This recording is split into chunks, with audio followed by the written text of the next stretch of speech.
Welcome to Prime 9, the countdown show that covers the very best in baseball. Guaranteed to start arguments, not end them. This week, it's the best players at each of the 9 positions in the 1960s. 9 players, 9 innings. Prime 9.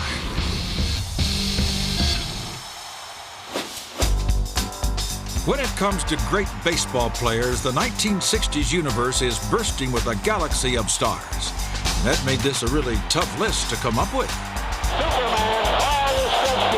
For starters, how do you pick one from this decade when you've got the likes of Sandy Koufax, Juan Marichal, and Bob Gibson on the mound? Struck him out in a blazing fastball. And consider the elite class that patrolled right field in the 60s. Men like Hank Aaron, Roberto Clemente, Al Kaline, and Frank Robinson. Go ahead, pick one. We did, and that's where we begin.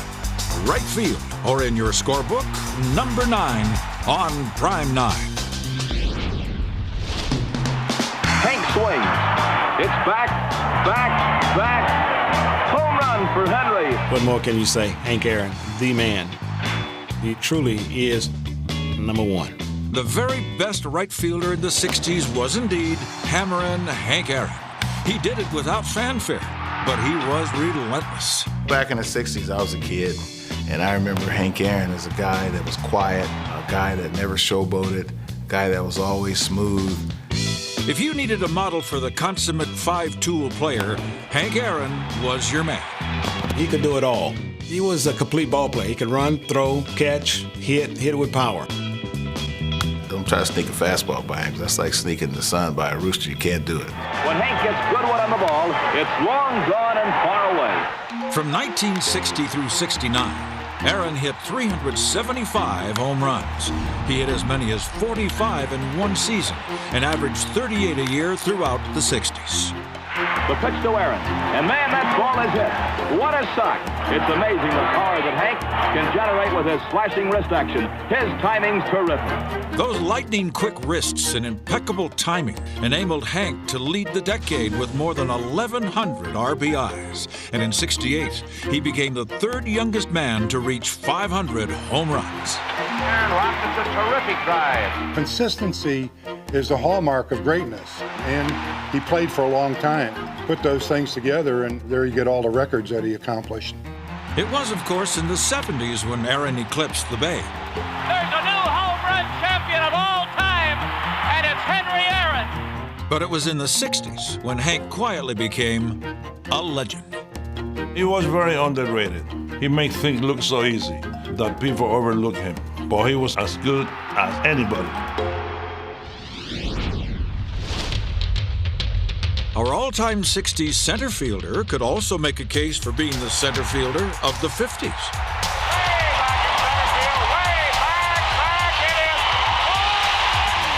And by the time 1969 came to a close, there was no doubt that Willie Mays was one of the very best. Mays was probably the most spectacular player of his era. The one guy everybody agreed was the first guy you would plunk down your money to go see play. I think when people pay their money to come to a ball game, you should try and put 110% into the game. And that's what I try to do every game. What he did in the 60s was become one of the game's most prolific power hitters. He went to the plate with an active swing. He was always fully charged. The Say Hey Kid led the league in home runs 3 times in the 60s and hit 52 of them the year he won his 2nd MVP award in 65. Drive to deep left center field. This one's got a chance. It's gone. It's a home run. Come the end of the decade, Mays became just the 2nd man ever to reach a magical milestone. Way back. Well, that's goodbye. Number 600 for Willie Mays and the bye-bye baby bonanza.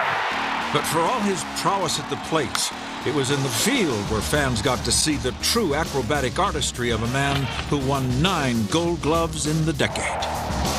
When the ball was hit out there, you didn't know he was going to catch, and the next thing you know, he's there. Willie Mays has the range on it, whacks him, it takes the ball, out number 2. My father, he said, defense is the number 1 thing in baseball. So I said to myself, I would play defense better than I played offense. An all-star every year in the 60s, Mays and Aaron are the only men to hit over 300 with more than 350 home runs and 1,000 RBIs in the decade. People ask me who's the greatest player that I've ever watched, and I don't hesitate. I say Willie Mays. People talk about how great Willie Mays was, but when you watch him every day, he was amazing.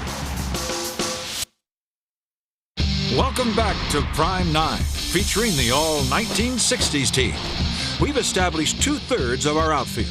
All that's left is left in your scorebook, number 7. He played in the shadow of the Green Monster, but Carl Yastrzemski shone like a beacon in left field and rounds out the outfield of our all-60s team. Carl has been amazing in all phases of the game. He could beat you with the glove, with the arm, with the legs, and with the bat. Carl was a rookie in 1961 and proceeded to seize the decade. Yes, going.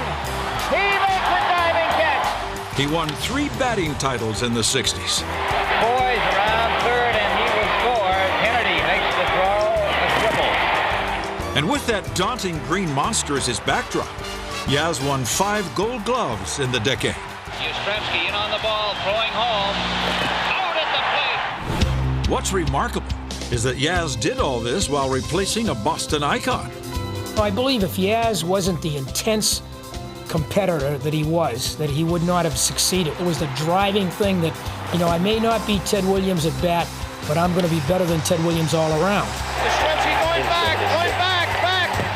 One-handed grab, he made the catch. Yaz was special throughout the 60s, but his legend was cemented with one spectacular season. 67 was the year that really, brought Yaz to the forefront. For not only was Carl the MVP of the league that year, he won the Triple Crown, the last man to do so. The man had the greatest year I have ever seen any player have, ever. We were very willing to get on his shoulders to carry us into the World Series, and he did. Thanks in great part to Yaz, Boston ended its 20-year postseason drought. Holy cow, did he pump that ball out of here. By the time he retired, he was really an icon beloved by Red Sox fandom. And for good reason.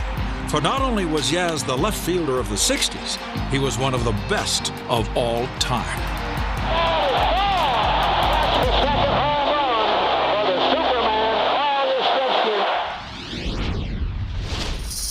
But let me tell you about Maury Wills. When we play the Dodgers, before the game we have a meeting. We say what we have to do to stop Maury to get on base. An excellent plan, for as the Dodgers switch-hitting spark plug at the top of the lineup, Wills bedeviled opposing teams with his speed.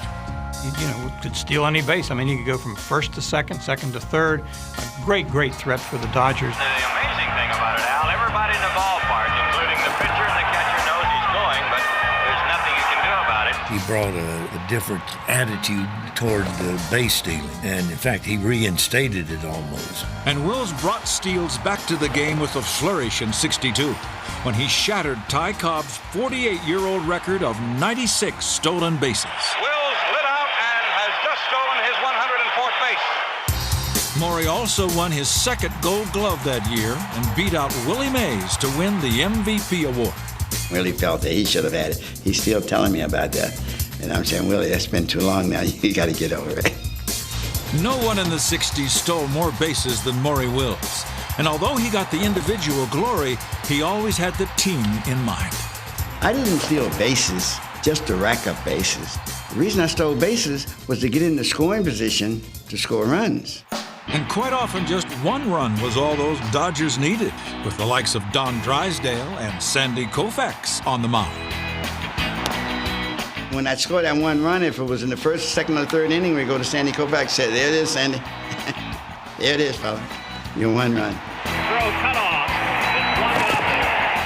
And I always wanted to be the guy that got in that one run that he needed. Thanks in great part to Maury Wills, the Dodgers in the 60s won 3 pennants and 2 World Series. What he did when Maury Wills was playing shortstop for the Dodgers had a lot to do with changing the way baseball was played in that time.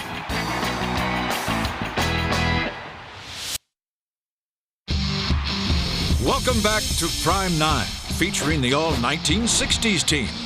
Hank Aaron is in right and Willie Mays in center, followed by left fielder Carl Yastrzemski and shortstop Maury Wills, which means it's time for third base, number 5. Few men in the 60s manned the hot corner better than Ron Santo. He made his big league debut at the start of the decade and quickly established a league-wide reputation for his hard-nosed play. Ronnie was a gutsy player. He'd dive, slide on his belly. Man alive, did Ronnie come up with one there. He was very, very good defensive third baseman. Good enough to win 5 Gold Gloves in the 60s and lead the entire National League in assists an amazing 7 times. He was quick at third base. Oh, great grab by Santo. His quick reaction kept the ball many times from coming to left field. Hey, what a catch by Santo. Ron was a magician with the glove. But consider that he also led the league in on-base percentage twice and led all third basemen in the 60s with 253 home runs and 937 RBIs. In the 60s, he was one of the best players in the league. He can field, he can hit, he can throw, he can do everything. The Cubs win the ball game. Look at them all grab Santo. Ron was as durable as they come, averaging 154 games a year in the 60s, including 6 seasons in which he played every single game. Ron Santo of the Cubs, still recovering from a fractured cheekbone, nevertheless will play in today's game. Ron was tough. He didn't miss games. I remember him getting hit in the face. He took one day off, and he was just that type of guy. What makes Ron's story even more incredible is that he did all this while quietly battling a serious disease. He didn't want anybody to know that he was a diabetic. The trainer used to keep candy bars on the bench, and we used to eat all these candy bars. We didn't know he needed these in about the 7th, 8th inning. Well, the diabetes did nothing to keep Ron from making 6 All-Star teams in the 60s, and to this day, he's considered one of the best players not in the Hall of Fame. Super player, Superman, super teammate. Ron Santo should be in the Hall of Fame, and boy, I tell you, I don't know why he's not. Number 4 in our All-60s team scorebook is Pete Rose. You may not think of Rose as a second baseman, but that's where he played when he broke into the majors in 1963 when he was Rookie of the Year. See, the ball might have took a bad hop, which it did there. I just try to keep it in front of me. I make all the plays in second base, double play, chasing fly ball to center field, to right field. To me, he was a very good second baseman. Rose played more than 60% of his games in the 60s at second base, but he was willing to go wherever he was needed. Pete could play the outfield, he could play the infield, he's a good second baseman. I think he'd have pitched or caught if you had asked him. Regardless of where he was, Pete played every game as if it were his last. You don't earn the nickname Charlie Hustle by taking any plays off. Pete Rose had tremendous determination. He approached baseball that way every time he went to the field.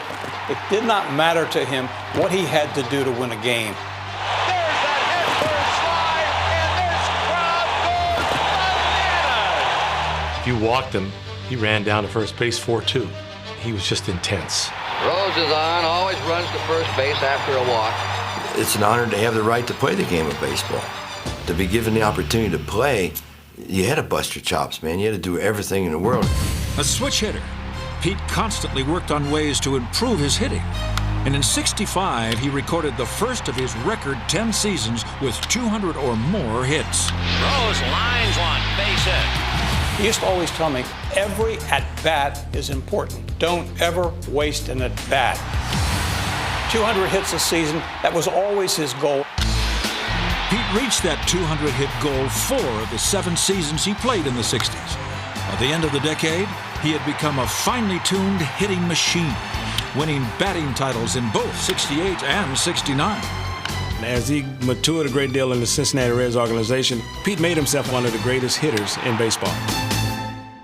16 years later, Pete became baseball's all-time hit king. Rose has a good stop. I've never seen a player that was more determined to succeed in baseball than Pete Rose.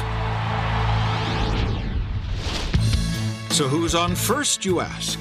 Well, it's no stretch to say that the best first baseman of the 60s was the man they called Stretch, the Giants' Willie McCovey, who began the decade fresh off his Rookie of the Year season in '59. The 6'4" Willie McCovey. Big Stretch took the league by storm and established his own homer-chasing army in back of the right field fence. Well, you don't have an army in the major leagues without some powerful guns, and Willie had them. He was easily the most feared hitter in the National League because he hit the ball so hard. Willie McCovey was scary. He was the scariest hitter you'd ever want to see. As a first baseman, when you're holding a runner on, you just hope Willie McCovey was not coming up because nobody could hit the ball any harder than McCovey. McCovey was a good hitter. You better take the married man off the infield when he hits. Manager Gil Hodges tried the McCovey shift. He'll kill you. No left-handed slugger hit more than McCovey's 300 home runs in the 60s. He twice led the league in home runs and RBIs, and in '69 was the MVP. It's good! A grand slam home run! McCovey! You can count on Willie. He was a great clutch hitter. And this crowd is on its feet as one. And a salute to Willie McCovey. He's one of the best players ever. He was a great player in an era with Clemente and Aaron and Mays, and he was as good as any of them. We now return to Prime 9, where this week we're featuring the all-1960s team. These are the very best players at each position from a decade that was filled with future Hall of Famers. So now it's time for number 1 and 2. The best catcher and pitcher from the 1960s. We begin behind the plate with number 2. There was no better catcher in the 1960s than the Tigers' Bill Freehan. You know, day in and day out, the job of the major league catcher is probably the toughest in baseball. It requires intelligence, coordination, stamina, many of the other things that Bill Freehan of the Detroit Tigers had. A Detroit native, Bill debuted with the Tigers in 1961. And within a few years, he became the heart and soul of the team. I think the real leader of our ball club was Bill Freehan behind the plate. Bill was a great catcher, a great leader. If you want to be a catcher, you got to be willing to work. I think it's probably the greatest thing in my life and the biggest challenge in my life. I really love it. Widely regarded as the best defensive catcher in the 60s, Freehan was also no slouch with the bat. There it goes. That's the ball game. Base hit to left center. K-Line scores and the Tigers win it 9-8. Bill is a guy that got big hits for us all the time. Freehan advancing K-Line the 2 bases necessary to win the ball game. Look at the smile on his face. Boy, there was a lot of times in clutch situations he would get the job done for you. Now the 1-0 pitch. Long fly to left field. Could be trouble for Boston. It's gone. Home run. Bill Freehan is 19th home run of the year. Bill closed out the decade with 6 straight All-Star game appearances. Batting 7th and catching, number 11, Bill Freehan. And he won 5 Gold Gloves, more than any catcher in the 60s. He is out. But his most memorable moment took place in 1968. My biggest highlight was the opportunity to catch the last pop-up of World Series. Here's Freehan, Detroit, the new world champion. And then have Mickey Lulich and the whole team jump on top of you. And look at Freehan picking up Lulich. Here's a fellow who sparked the Tigers throughout the year, Bill Freehan. Congratulations on being on the new world champion. Thank you, Ernie. It's a tremendous thrill. I thought maybe winning the pennant was the biggest thrill of my life, but I know this is. Baseball for me has been a realization of a kid growing up in suburban Detroit and having played 15 years with the Detroit Tigers. That was a dream come true. Juan Marichal, the Dominican dandy, was the best pitcher in the 1960s.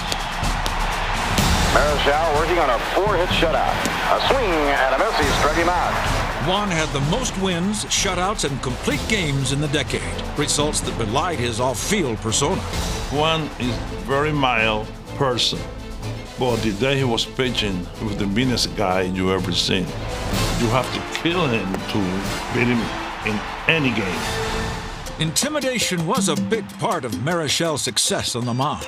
And in that regard, he had a leg up on the batters. Juan Marichal almost looked like he was putting a shoe in your face. Watch Marichal, the way he kicks that leg up in the air, almost puts his foot in front of his face. You're trying to find his knee and you're trying to find the ball, and all of a sudden your eyes are just rotating around your head. Mickey Mantle say to an interview, the first thing I see is the leg and then the glove, and the last thing I see is the ball. So it's very hard for me to follow those things. So when I read that in the paper, I said, well, if a batter like Mickey Mantle say that, I better stay like this, you know. Strike, got him. Marichal had plenty on that one. I saw his first game in the big leagues. He pitched a one-hitter, struck out 10, and I remember at the time with that funky delivery of his, you didn't think it was going to last. Well, he didn't just last. Swing on this, he struggled out, and the ball game is over. Juan owned the decade. But despite 6 21 seasons, 3 with 25 or more, and 7 years with an ERA under 3, he never won a Cy Young Award and is often overshadowed by other pitchers of that era. Every day I ask myself, how come Juan never won the Cy Young Award? Juan Marichal wasn't second to nobody. You ask Ernie Banks, you ask Hank Aaron, you ask Frank Robinson, you ask all those great hitters from the 60s, they all say the same. He's the best pitcher I've ever faced. So now that we've established our all-60s team, what do you suppose would be our prime 9 batting order? Glad you asked. Batting leadoff, switch hitter, Pete Rose. Rose lines one, base hit. Number 2, left fielder, Carl Yastrzemski. In the 3-hole, center fielder, Willie Mays. This one's got it, and it's gone. It's a home run. Batting cleanup today, right fielder, Hank Aaron. And Rockets a terrific drive. At number 5, first baseman, Willie McCovey. It's gone. A grand slam home run. McCovey. In the 6th position, third baseman, Ron Santo. Behind the plate and batting 7th, right-hander Bill Freehand. In the 8th spot, switch hitter, Maury Wills. Wills has just stolen his 104th base. And batting 9th, pitcher Juan Marichal. Strike, got him. Marichal had plenty on that one.